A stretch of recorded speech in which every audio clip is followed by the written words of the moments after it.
نگران وقار رزق حلال کے دروازے آج بھی کشادہ ہیں، لیکن آج معاشرے کو میں دیکھ رہا ہوں کہ جن کی آج سب سے زیادہ ایکٹیویٹی بڑی ہوئی ہے مسلمانوں. آپ کو معلوم ہے سب سے زیادہ لوٹے کون جاتے ہیں؟ مسلمان لوٹے جاتے ہیں. دنیا کو معلوم ہے کہ یہ ایسے ہیں جو محنت کم کرنا چاہتے ہیں اور کمانا زیادہ چاہتے ہیں.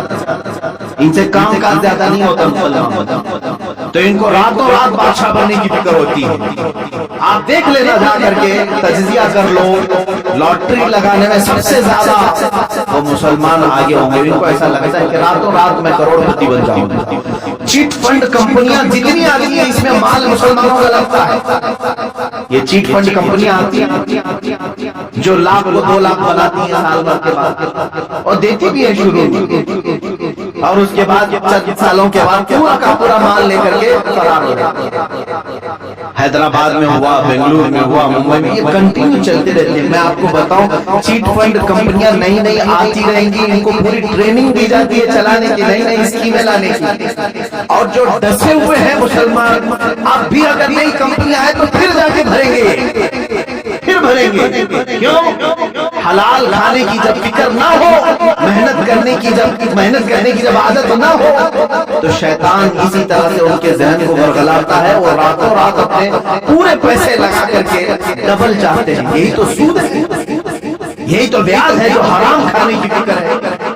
اور آج کرکٹ کی دنیا میں جو پیسے لگائے جا رہے ہیں، اور جان بوجھ کر کے اس زمانے میں مسلمانوں کو، نوجوانوں کو اس میں مبتلا کیا گیا ہے کہ تمہارا مال ختم ہو جائے.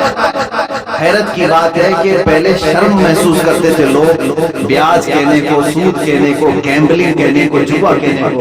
کرکٹ کے نام پر دنیا تمہیں جوئے میں ملوث کر رہی ہے اور تم خوشی سے کھیلے جا رہے ہو. یاد رکھو، جس نے جوئے کو دیکھا، جوا بازی کیا نہیں، کھیلا نہیں، دیکھتا رہا، اللہ رب العزت کا عذاب اسے گرفتار کرے گا. سب سے بڑا عذاب اللہ کا یہ ہے کہ موت سے پہلے ایمان چھین لیا جائے. خطرناک عذاب ہے اللہ کا. جوا اللہ رب العزت کی بارگاہ میں ہرگز توفیق نہیں. انما الخمر والمیسر والانصاب رجس من عمل الشیطان. اللہ فرماتا ہے شیطان کی غلاظتوں میں سے ہے جوا، شیطان کی غلاظتوں میں سے، شیطان کے پخانوں میں سے ہے. اتنی غلیظ چیز ہے جس کو آج فخر کے ساتھ بیٹنگ لگانا، بکنگ کرنا، اور آج کرکٹ کے نام، IPL کے نام پر. اب یہ دیکھیں، پہلے تو گورنمنٹ میں بھی اس طرح کا جرم سمجھا جاتا تھا.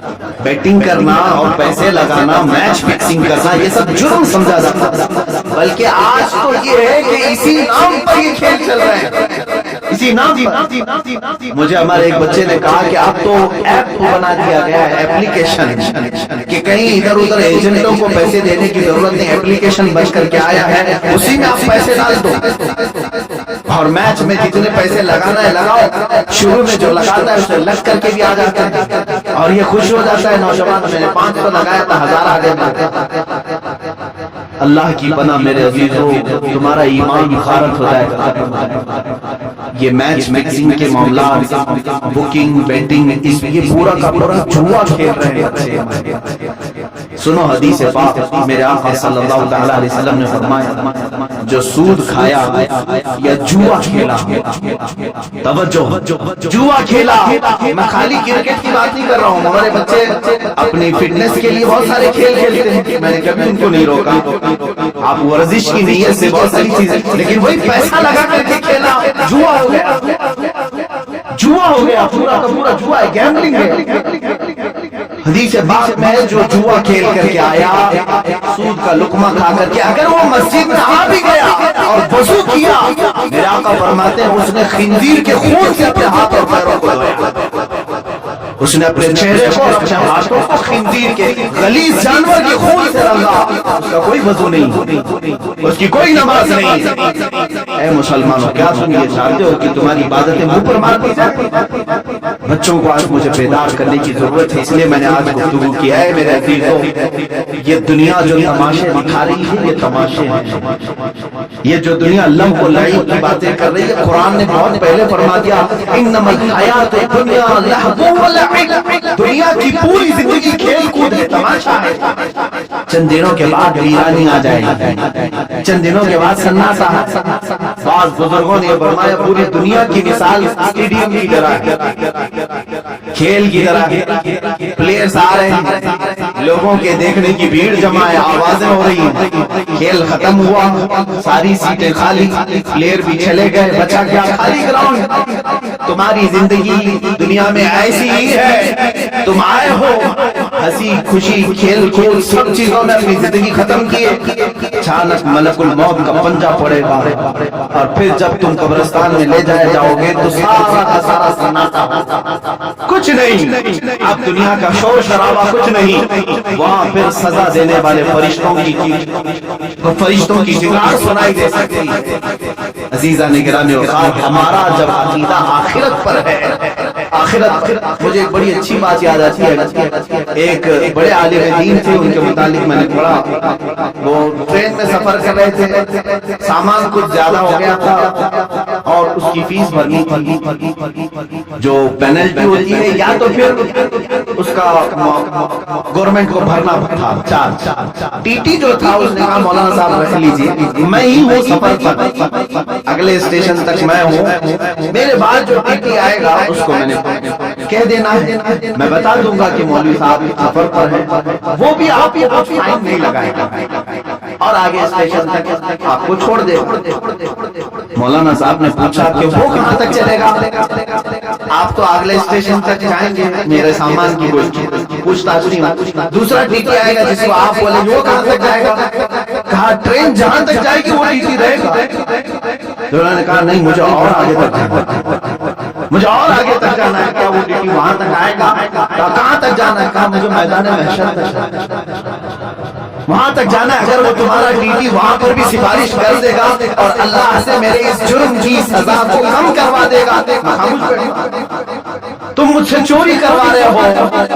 انہوں نے اپنا وہ معاوضہ بھر دیا, اور ظاہر سی بات ہے اس ٹی ٹی کے دل میں بھی خوف خدا ایسا ہے. اس نے خود بیان کیا, اس کے بعد زندگی بھر کبھی میں نے حرام لقمے کی طرف ہاتھ نہیں. ہمارے اسلاف اور ہمارے بزرگوں نے ہمیں یہ سکھایا ہے. آج امت کے پاس حلال لقمے بہت سارے ہیں. شیخ علی دقاق رحمۃ اللہ تعالی علیہ کی ایک حکایت میں نے پڑھی تھی. یہ پہاڑوں پر جا کر کے عبادت کرتے تھے. ایک دن پہاڑوں کے اوپر یہ لکڑیاں کاٹنے کے لیے بھی جاتے تھے, لا کر کے بیچتے تھے کاٹ کر کے. ایک دن دیکھا ایک تھیلا وہاں پڑا ہوا تھا, تھیلی چھوٹی سی, اور اس کو ہلا کر کے دیکھا تو سونے کے سکے سے اشرفیاں. ظاہر سی بات ہے راستے میں اگر کسی کو سونے کی اشرفیاں مل جائیں تو اس کے کیا ہے, ہمارے نیارے. اور انہوں نے اٹھایا, کہا کہ دل تو نہیں چاہتا کہ اس میں سے میں اپنے لیے کھاؤں, یہ لقطہ ہے. لقطہ کے احکام الگ ہیں شریعت. انہوں نے کہا میں یہ کسی مستحق کو دے دوں گا. لے لیا, دل میں ذرا خرابی نہیں آئی. نیچے آئے, پہاڑ سے اتر کر کے دیکھا ایک حبشی غلام کالا, جس کے ہونٹ چوڑے تھے, معذور تھا, ہاتھ نہیں تھے, پیر تو تھے, معذور شخص تھا, بیٹھا ہوا تھا, پسینے میں شرابور تھا. شیخ علی فرماتے ہیں مجھے لگا اس سے زیادہ مستحق کون ہے, اس کے پاس کھانے پینے کی کوئی چیز نہیں, کچھ نہیں. آپ لے جا کر کے وہ سونے کے سکے والا والی جو تھیلی ہے, اشرفیوں کی تھیلی, اس حبشی غلام کو دے دیتے ہیں, لے تو اپنے خرچے کا رزق ہے, مزے کے ساتھ زندگی گزار. اس حبشی نے کہا اے علی دقاق, لے جاؤ اس کو, جہاں سے اٹھایا وہیں رکھو. پچھلے 1 سال سے روزانہ میں دیکھ رہا ہوں, پچھلے 1 سال سے میں اس کو روزانہ دیکھ رہا ہوں, آج تک ہاتھ نہیں اٹھایا. میرے عزیز و شیخ علی دقاق فرماتے ہیں کوئی حبشی غلام, وہ اس زمانے کے قطب تھے جنہوں نے ہاتھ لگانے کو بھی منع فرمایا. آج ہم ان اسلاف کی روشنیوں کو بھول کر کے دنیا جو ہمیں ہے یہ کرشمے دکھا رہی ہے اس کے پیچھے پڑ گئے. موبائل اپلیکیشن میں اگر تمہیں پیسے بھرنے کی بات آ گئی سوچا آسانی سے بھر دو, کوئی نہیں دیکھ رہا ہے. میں میچ میں بیٹنگ لگا دوں گا, کسی ایجنٹ کے پاس نہیں گیا, کسی اپلیکیشن میں بھر دیا 500, کون دیکھ رہا ہے, میرے اکاؤنٹ سے کٹ گئے. یاد رکھو اللہ رب العزت علیم و خبیر ہے.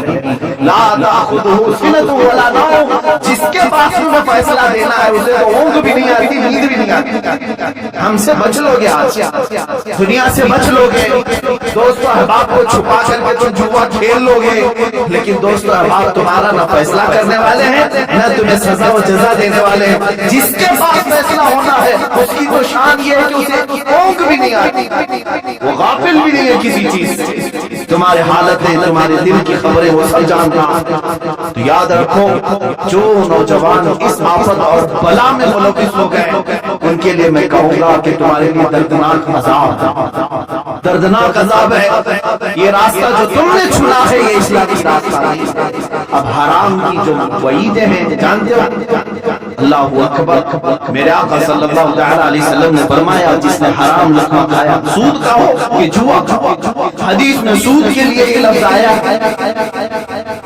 جو راتوں رات کمانے کے چکر میں خواب دیکھتے رہتے ہیں ان کے لیے بھی سنے آپ, پیسے 1 لاکھ روپے ہیں تو سوچتے مارکیٹ میں گھما دوں گا, لگ کر کے تو آ جائیں گے, لوگ اپنی ضرورتوں کے اعتبار سے یوز کر لیں گے اور مجھے بڑھا کر کے دے دیں گے. یہ جو سودی کاروبار میں جو لوگ ملوث ہیں میرے آقا صلی اللہ علیہ وسلم فرماتے ہیں یہ سود 1 لاکھ 2 لاکھ کھانے کی بات الگ ہے, جس نے 1 درہم کھایا, 1 لقمہ کھایا, گویا کہ اس نے خانہ کعبہ کے سامنے اپنی ماں سے زنا کیا. معاذ اللہ رب العالمین, 100 بار معاذ اللہ. رونگٹے کھڑے ہو جاتے ہیں. اس طرح کی وعید آئی ہے, اتنی خطرناک وعید کسی اور گناہ پر میں نے نہیں پڑھی, اتنی سخت وعید ہے حرام لقموں کے متعلق. مسلمانوں کو تو ان حالات میں میرے عزیزوں اللہ کی بارگاہ میں جواب دینا ہے. ہر نوجوان کو, ہر مرد کو, ہر عورت کو, تمہارے لیے حلال راستے کشادہ ہیں. تم نہیں جانتے کہ اپنے محنت سے کمانے کے متعلق میرے آقا صلی اللہ علیہ وسلم نے کیا فرمایا. فرماتے ہیں اللہ رب العزت کی بارگاہ میں سب سے پسندیدہ عمل کیا ہے. دیکھیں تقریباً اللہ تعالیٰ نے 1,24,000 کم و بیش نبیوں میں ایک لقب میرے آقا کو عطا فرمایا, اس لقب کے ساتھ کسی اور نبی کو نہیں بلایا گیا. حبیب اللہ, اللہ کا حبیب, حضور صلی اللہ علیہ وسلم کو کہا گیا حبیب اللہ. لیکن یہی لقب اللہ تعالیٰ نے ایک اور جگہ فرمایا. میرے آقا صلی اللہ علیہ وسلم فرماتے ہیں القاسم حبیب اللہ, اپنے ہاتھ سے حلال کھانے والا بھی حبیب اللہ. اپنے ہاتھ سے محنت کر کے حلال کھانے والا حبیب اللہ. ہاتھ سے محنت کر کے کھانے کا مطلب یہ نہیں ہے کہ پھوڑا اٹھائے, کدالی اٹھائے, یہی نہیں. ہاتھ سے محنت کرنے کے بہت سارے معاملات ہیں. تم آفس میں بیٹھ کر کے ورک کر رہے ہو یہ بھی محنت ہے, تجارت کی دیکھ ریکھ کر رہے ہو یہ بھی محنت ہے تمہاری. لیکن حرام راستے پر نہ گیا ہو, کاشتکاری کرنے والا حلال کما رہا, ٹھیلا کھینچنے والا حلال کما رہا. عزیزان گرامی, حلال کمانے میں کبھی اپنے آپ کو ہلکا بھی مت جاننا کہ عیب ہے. قلیوبی میں نے ایک حکایت پڑھی, اللہ اللہ میرے آقا صلی اللہ علیہ وسلم کے متعلق, اے نوجوانوں تم راتوں رات بیٹھ کر کے پیسے لگا کر کے اپنے گھر میں حرام کے لیے دروازے کھول رہے ہو. سنو اپنے اس آقا امت صلی اللہ علیہ وسلم کی بارگاہ میں, سید الانبیاء, سید المعصومین, سید الاسقیاء, حبیب کبریا صلی اللہ تعالی علیہ وآلہ وصحبہ وبارک وسلم, حسنین کریمین کے گھر آئے ہیں, دیکھا بچے بھوکے. سیدہ نے کہا کہ ابا جان گھر میں کوئی چیز نہیں, کھجور تک نہیں ہے بچوں کو کھانے کے لیے. حضور اکرم صلی اللہ علیہ وسلم نے کیا فرمایا, اے فاطمہ میں جانتا ہوں, دیکھتا ہوں کہ کوئی مزدوری مل جائے تو میں کروں گا اور کما کر کے دوں. کون کہہ رہا ہے؟ اللہ کے حبیب صلی اللہ علیہ وسلم۔ مولانا شہاب الدین قلیوبی نے یہ حکایت لکھی ہے، فرماتے ہیں کہ میرے آقا صلی اللہ تعالی علیہ وسلم مدینے کے باغیچوں کو دیکھتے ہوئے گئے، دور ایک باغیچے کے پاس آپ نے دیکھا کہ ایک مالک باغیچے کا پانی کنویں سے نکال کر کے ڈال رہا تھا درختوں پر۔ حضور اکرم صلی اللہ تعالی علیہ وسلم نے ارشاد فرمایا کیا مجھے یہاں تیرے باغیچے میں کوئی کام مل سکتا ہے؟ اس نے کہا ہاں، تم میرے اس کنویں سے ڈول گھڑا پانی بھر کر کے درختوں پہ ڈالو، میں بدلے میں کھجوریں دوں گا۔ ایک گھڑا پانی ڈالو گے تو 2 کھجوریں دوں گا۔ اللہ کے حبیب صلی اللہ تعالی علیہ وسلم نے رسی لی، اس گھڑے کو باندھا، ڈول کو باندھا اور پانی کھینچنا شروع کیا اور اپنے ہاتھوں سے اٹھایا اور درخت پر ڈالا۔ درخت کو سینچا، 2 3 4 درختوں کو سینچا، چوتھی یا تیسری مرتبہ رسی ٹوٹ گئی اور گھڑا ڈول کنویں میں گر گیا۔ یہ اللہ کے حبیب صلی اللہ تعالی علیہ وسلم کی بات ہے۔ میرے عزیز بچوں، نوجوان، جب تمہارے ہاتھ میں حرام کاریاں شیطان دے دے تو میرے نبی کو یاد کر لینا۔ میں آج کیا کر رہا ہوں؟ مدینے کے تاجدار صلی اللہ تعالی علیہ وسلم اپنے ہاتھ سے رسی کھینچ کر کے ان کو تو اللہ جنت کے دسترخوان اتارتا تھا، لیکن اپنی امت کے لیے میرے آقا نے یہ درس، رسی ٹوٹ گئی، گھڑا اندر گر گیا، باغیچے کا مالک نہیں جانتا تھا، آیا اس نے ہاتھ اٹھا دیا، مزدوروں کے ساتھ اس طرح کیا۔ اللہ کے حبیب صلی اللہ تعالی علیہ وسلم نے جواب نہیں دیا۔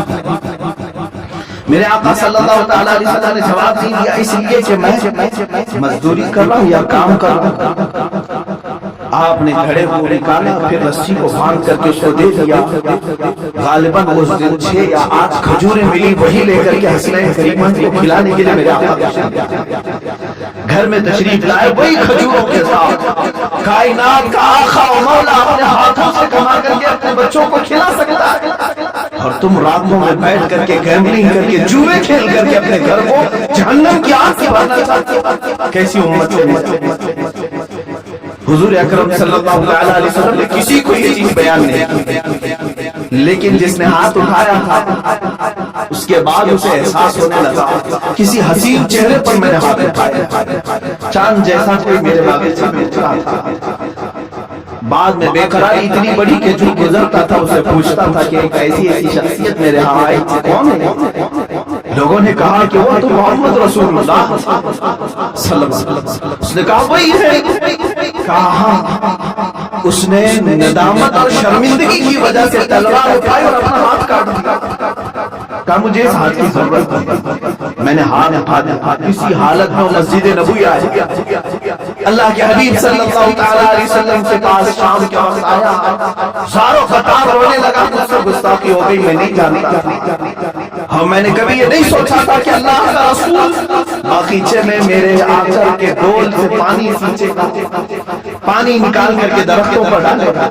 اللہ کے حبیب صلی اللہ علیہ وسلم نے کسی کو کچھ نہیں کہا، اس کے ہاتھ کو لے کر کے پھر کے مونڈے سے جوڑا اور اپنا لعاب پاک لگا کر بھیجا۔ صحیح ہو گیا۔